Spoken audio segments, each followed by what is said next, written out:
Good afternoon to you all. आज हम लोग पढ़ रहे हैं क्लास 7 से रेडियंस बुक इंग्लिश से चैप्टर 6 इवान। क्या है? देखिए इवान जो है इस तरह से लिखेंगे, इवान लिखेंगे IVAN, लेकिन पढ़ेंगे इवान। इवान नाम का मतलब होता है सूर्य, शासक या रॉयल। इवान जो है ना, इसका नाम का मतलब क्या हुआ? नाम का मतलब होता है सूरज को बोलते हैं, मतलब इसका नाम का मतलब हुआ सूरज या शासक। जैसे हर नाम का एक मतलब होता है, तो इवान नाम का मतलब होता है रॉयल, राजा, शासक। तो यहाँ एक कहानी पढ़ेंगे इवान स्टोरी में। क्या देखिए सामने बोर्ड पे एक फिगर बना हुआ है। क्या का फिगर बाबू? क्या है ये? मुर्गी। और मुर्गी क्या दी है? अंडा। तो कैसे इस कहानी में पढ़ेंगे कि एक अंडे के लिए क्या होता है? लड़ाई। और जो झगड़ा होता है वो बड़ा रूप ले लेगा। अगर झगड़े को सही समय पे समाप्त ना करें, छोटा सा मतलब एक अंडे की क्या कीमत होगी, ये कितना घर परिवार को तोड़ देगा, कितना नुकसान पहुंचाएगा। अच्छा, लड़ाई झगड़ा होता है हम लोग के गांव में या किसी के गांव में भी हो, तो लड़ाई झगड़ा सही चीज़ है? लड़ाई झगड़े से क्या होता है? पैसे की बर्बादी होगी, समय की बर्बादी होगी, ऊर्जा की बर्बादी होगी, और जो आपका आपसी संबंध है रिश्तों में, जैसे आपका जो बना हुआ आपके परिवार से, आपके सगे संबंधी से, आपके पड़ोसियों से, वो रिश्ता भी क्या होता है? टूट जाता है। उस रिश्ते में क्या आ जाता है? दरार। तो हम सभी को चाहिए कि हम लोग लड़ाई झगड़े से क्या रहें? दूर रहें। तो आइए इस स्टोरी को समझते हैं। पहले लिखा है वार्मर। क्या है? वार्मर का मतलब होता है कि किसी भी चैप्टर को स्टार्ट करने से पहले आपको इस चैप्टर से थोड़ा जोड़ दें कि इस चैप्टर जो है किस चीज़ के बारे में है, क्या इसमें टॉपिक है। Do you ever find people quarrelling in your neighbourhood? देखिए क्वारल मतलब झगड़ा होना, नेबरहुड मतलब पड़ोस, दोनों मतलब लिखे हैं। इधर जो है कुछ डिफ़िकल्ट वर्ड का मीनिंग है, जैसे आपका क्वारल मतलब झगड़ा, नेबरहुड मतलब पड़ोस। तो बच्चों आपका पहला वार्मर है do you ever find. Find मतलब पाना, एवर मतलब कभी। क्या कभी आपके आसपास में, आपके पड़ोस में कभी झगड़ा हुआ है? बोलिए आप लोग, हुआ है? What do people quarrel over? आपके आसपास में लोग क्या के लिए झगड़ते हैं? आपके पड़ोस में, आपके गांव में जहां आप रहते हैं, लोग किस चीज़ के लिए लड़ते हैं? कभी कभी बच्चों के खेल के लड़ते हैं। दो बच्चे छोटे छोटे आपस में खेलते हुए लड़ गए, तो बच्चों की लड़ाई पे कौन लड़ देते हैं? बड़े लोग, मतलब बच्चों की बात पे। कभी कभी लड़ाई होता है खेत के लिए कि मेरे खेत का आरी बढ़ा दिया, तुम्हारे खेत का आरी बढ़ा दिया। मतलब गांव में भी, हम लोग के गांव में भी या किसी के गांव में भी छोटे छोटे बातों पे लड़ाई होता। थर्ड है how do this quarrels affect your life. Quarrels मतलब झगड़ा, अफेक्ट मतलब प्रभावित करना। तो ये जो झगड़े हैं कैसे आपके ज़िंदगी को, कैसे आपके लाइफ को प्रभावित करते हैं। क्या झगड़ा से फ़ायदा होता है आप लोग का? झगड़ा से कभी फ़ायदा होगा? लोग झगड़ा करते हैं दिखाने के लिए, कुछ लोग कि हम क्या हैं? सर्वोच्च हैं, हम पावरफुल हैं, हम शक्तिशाली हैं। लेकिन झगड़े से, चाहे जिसमें भी झगड़ा हो, 2 पार्टी में, 3 पार्टी में, झगड़ा से दोनों पार्टी का क्या होता है? नुकसान। चौथा वार्मर है how are this quarrels resolve finally. Resolve मतलब होता है, री मतलब दोबारा, सॉल्व मतलब खत्म करना। तो आपके गांव में जब झगड़ा बढ़ जाता है तो वो खत्म कैसे होता है? झगड़े को खत्म करने के लिए क्या करते हैं? तो गांव के जो बुजुर्ग लोग हैं, गांव में जो मुखिया जी हैं, जो गांव के सरपंच हैं, उनके पास जाते हैं। अगर वहां बात बन गया तो ठीक है, नहीं बना तो फिर क्या होता है? थाना, कोर्ट कचहरी होता है ना। तो अब स्टार्ट करते हैं। Ivan was a farmer who lived in village in Russia. Ivan एक किसान है। देखिए Ivan was a farmer, Ivan एक किसान है। Lived in a village in Russia. Russia क्या है? एक देश है। क्या है? दुनिया का सबसे बड़ा देश कौन है? रशिया। याद रखिएगा, पूरे दुनिया में, जैसे दुनिया में जितने भी देश हैं 195 से ज़्यादा देश है, ठीक है। तो उन सभी देशों में, पूरे दुनिया का मतलब पूरे वर्ल्ड में सबसे बड़ा एरिया में कौन है? हमारा इंडिया 7 नंबर पे है, पता होगा। रशिया को ही बोलते हैं हिंदी में रूस। रशिया का कैपिटल होता है मॉस्को। याद रखिएगा, रशिया एक देश है। रशिया क्या है? रशिया क्या है? देश। रशिया देश की राजधानी क्या है? मॉस्को। क्या है? Moscow, MOSCOW। मॉस लिख के आपको काउ लिखना है, मॉस्को। तो दुनिया का सबसे बड़ा देश, क्या चीज़ में? एरिया में, क्षेत्रफल में, मतलब जमीन के मामले में कितना जमीन है। तो सबसे बड़ा देश कौन है? और जनसंख्या में है 9th नंबर पे। याद रखिएगा, रसिया जो है एरिया में कितना है? फर्स्ट। एरिया का हिंदी हो गया क्षेत्रफल। जमीन के मामले में दुनिया में सबसे बड़ा देश कौन है? और बात करेंगे पॉपुलेशन में, जनसंख्या में। देखिए पॉपुलेशन, पॉपुलेशन का हिंदी क्या होता है? जनसंख्या। तो पॉपुलेशन में रसिया कितने नंबर पे है? 9 नंबर पे। कोई दिक्कत? रशिया के अभी प्रेसिडेंट हैं, राष्ट्रपति हैं व्लादिमीर पुतिन। कौन है? पुतिन। शॉर्ट कर कीजिए पुतिन। अभी रशिया देश के राष्ट्रपति कौन है? कोई दिक्कत? और हमारे देश में ना, जैसे भारत में एक ही टाइम जोन है, अभी साइंस में आगे पढ़ोगे, रशिया इतना बड़ा देश है कि वहाँ पे फॉलो करते हैं 11 टाइम जोन। रशिया मान लो ये देश है तो वहाँ पे 11 टाइम जोन है। कितना है? 11 टाइम जोन, मतलब वहाँ पे अलग अलग 11 तरह का टाइम सेट करते हैं। बस अभी आप जीके के लिए क्लास 7th में आप हैं तो याद कर लीजिए जीके में कि रशिया में कितना टाइम जोन है? 11। कितना? 11। चलो, तो रशिया जो देश है दुनिया का सबसे बड़ा देश कौन है? रशिया। ठीक है। जनसंख्या में कितना नंबर पे है? 9 नंबर पे, 9th पे। और रशिया इतना बड़ा देश है कि वहां पे कितना टाइम जोन फॉलो करते हैं? 11। एक और चीज, रशिया कहाँ पड़ता है? कौन सा कंटिनेंट में? तो बोलेंगे यूरेशिया। कहाँ?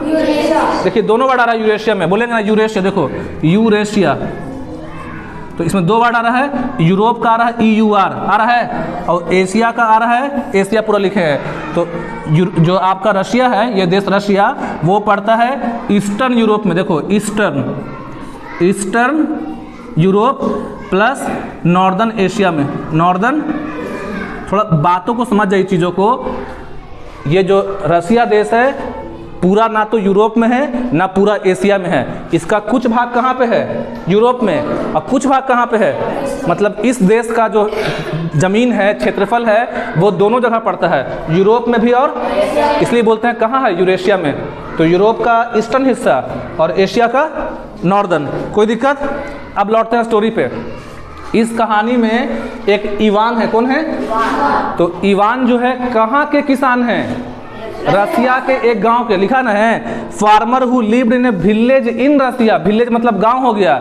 जैसे भारत में गांव, हमारे हम लोग भारत में कहाँ हैं? तो औरंगाबाद जिला में। पहली चीज हम लोग भारत में बिहार में हैं। बिहार क्या हो गया? राज्य। औरंगाबाद क्या हो गया? जिला। और गोह क्या हो गया? ब्लॉक। और गोह ब्लॉक के कौन गाँव में? बेलावारिस। वैसे ही इवान एक किसान है जो कहाँ रहते हैं? गाँव में। गाँव में कहाँ? लेकिन कौन से देश के गाँव में? बस रसिया बोल देना काफी है। अगर आप 7th में आ गए हैं तो रसिया के लिए जान के काफ़ी है। आप जानिए कि रसिया क्या है? एक देश। दुनिया का सबसे बड़ा देश कौन है? जनसंख्या में कितना है? 9 नंबर पे। एरिया में कितना है? 1st पे। कितना टाइम जोन वहाँ है? वहाँ के राष्ट्रपति कौन है? पुतिन। बोलिए साथ में, कौन है? आगे, ही वॉज रिच। देखिए ही वॉज रिच। इवान कैसा किसान है? रिच। रिच मतलब अमीर। क्या होता है? इवान कैसे किसान है? He was rich. ही वहां पे वर्ड आया है तो कौन अमीर है? इवान। कौन से गांव में है? कहाँ के गांव में है? रशिया। रशिया को हिंदी में बोलते हैं रूस। आगे, he had 3 sun. He had, उनके 3 बेटे हैं। इवान जो किसान हैं उनके कितने बेटे हैं? Who were laborious. लेबोरियस का मतलब होता है मेहनती।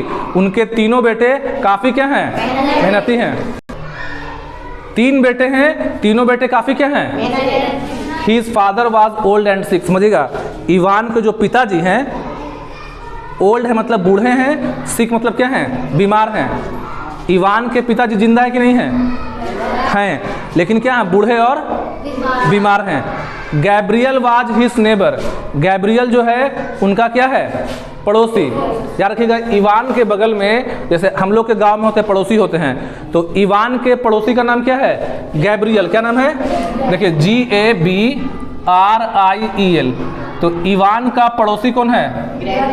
गैब्रियल। एक अच्छा पड़ोसी होना जरूरी है कि नहीं है? अगर आपका पड़ोसी अच्छा मिल गया तो आपका ज़िंदगी अच्छा से कटेगा। अगर पड़ोसी खराब मिला तो आपका ज़िंदगी कर देगा। तो इवान के पड़ोसी कौन है?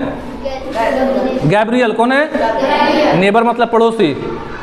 दे were good neighbours, they were happy and comfortable. देखिए, तो दे वर गुड नेबर्स, ये लोग अच्छे क्या हैं? अच्छे पड़ोसी हैं। दे वर हैप्पी एंड कंफर्टेबल, अच्छे पड़ोसी हैं। कौन अच्छे पड़ोसी हैं? इवान और गैब्रियल। दे वर हैप्पी, ये लोग खुश हैं। कंफर्टेबल मतलब कि ना इवान को दिक्कत है गैब्रियल से, ना गैब्रियल को इवान से, दोनों जो है काफी मिलजुल कर रहते। कौन कौन? इवान और Gabriel. Ivan had some hens, Ivan जो है कुछ मुर्गी पाले हैं। देखिए यहाँ इसलिए एक बनाए हैं, मुर्गी पालन कौन कर रहा है? तो इवान के पास कुछ मुर्गी है। वन डे, वन डे मतलब एक दिन की बात है। ए मतलब क्या होता है? एक। A hen flew across the fence, fence बोलते हैं घेरा को। मुर्गी पालने के लिए कुछ घेरा बनाते हैं ऐसे बांस वगैरह से या कुछ से घेर के, तो उसमें से एक मुर्गी उड़ के पार हो गई, मतलब फेंस को पार करके क्या हो गई? बाहर निकल गई। She laid an egg in Gabriel house, laid मतलब होता है अंडा देना, और वो मुर्गी जाके अंडा किसके घर में दे दी? गैब्रियल के, मतलब किसके यहाँ? पड़ोसी के यहाँ।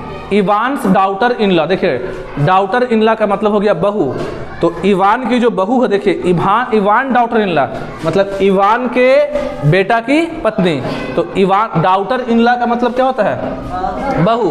तो इवान की जो डाउटर इनला है went to his house to inquire into the matter, तो इवान की जो बहू है वो गई गैब्रियल के घर में। इंक्वायर इनटू द मैटर का मतलब हुआ कि पता लगाने के लिए कि जो मुर्गी है वो अंडा दी है यहाँ कि नहीं दी है, मतलब इस मामले का तहकीकात करने के लिए, इस मामले के बारे में जांच पड़ताल करने के लिए इवान की बहू किसके यहाँ गई?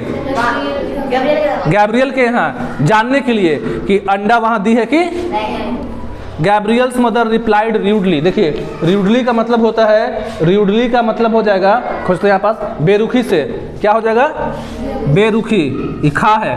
तो इवान गैब्रियल्स मदर, जो गैब्रियल्स की माँ है, बहुत ही बेरुखी से जवाब दी। वो मतलब पूछने गई ना, तो वो सही से जवाब नहीं दी, बोली यहाँ ना दी अंडा उंडा। अरे बात समझ में? इस तरह से चिल्ला के बोली कि यहाँ अंडा उंडा नहीं दी है, मतलब अच्छे से रिप्लाई नहीं की। जो गैब्रियल की माँ है वो इवान की बहू को अच्छा से रिप्लाई नहीं दी। अब अच्छा से रिप्लाई नहीं देंगे, मतलब कोई आपसे कोई बात पूछेगा, आप अच्छा से जवाब नहीं देंगे तो क्या होगा? क्या होगा? लड़ाई होगा। तो इट लेड टू क्वेरल, इसलिए वहां पे लड़ाई स्टार्ट हो गया। लड़ाई स्टार्ट पहले किसके बीच में हुआ है? इवान की बहू और गैब्रियल की माँ में। गैब्रियल की माँ और इवान की बहू आपस में क्या होने लगी? झगड़ने लगी। सून मतलब जल्द ही, Ivan, Gabriel and their wifes started quarrelling. अब पहले स्टार्ट हुआ लड़ाई किस में? इवान की बहू